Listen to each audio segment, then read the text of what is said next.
আমাদের চট্টগ্রামের আরেক কৃতি সন্তান স্বরাষ্ট্রমন্ত্রী, আজকে আমাদের চট্টগ্রামে একটা কথা এসেছে, ওদের ফতোয়ার জন্য আর মাদ্রাসায় যেতে হবে না।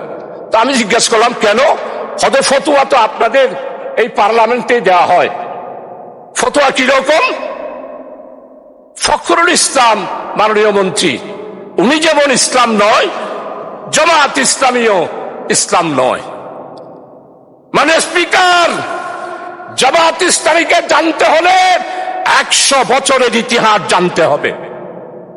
জামাত ইসলামী কি ইসলামী দল না অন্য কিছু, সেটার ফতোয়া দেওয়ার দরকার নাই।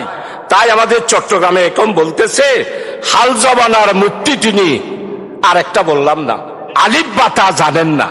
মানে স্পিকার, আমরা ফতোয়ার জন্য আর হাটহাজারে যাব না, ফতোয়ার জন্য পটিয়াও যাব না, ফতোয়ার জন্য লালবাগেও যাব না। আমাদের এই মহান পার্লামেন্টে জামাত ইসলামীকে ইসলামী দল নয় বলে যিনি বলেন, তার কাছ থেকেই আমরা ফতোয়া নেব।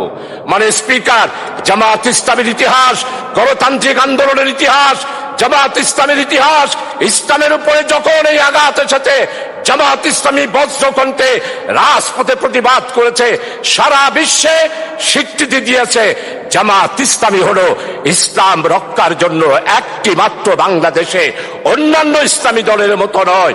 জামাত ইসলামী গণতান্ত্রিক, নিয়মতান্ত্রিক, মানুষের অধিকার প্রতিষ্ঠার জন্য, ওয়েলফেয়ার স্টেট কায়েম করার জন্যই জামাত ইসলামী।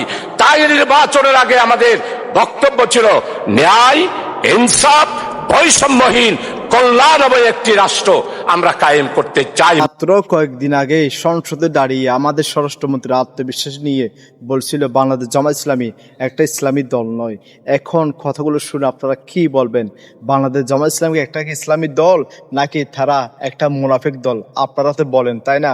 জামাত শিবির রাজাকার এই মুহূর্তে বাংলা, স্যার এই কথাটা যারা বলেন তোমাদের উদ্দেশ্যে বলতে চাই, জামাত শিবির রাজাকার এই মুহূর্তে বাংলা, স্যার বাংলা কি বেড়া তোমাদের বাপদাদার? বাংলাদেশ জামাত ইসলাম এখানে কুচুরি ফানার মতো বাইসে এসে নেই।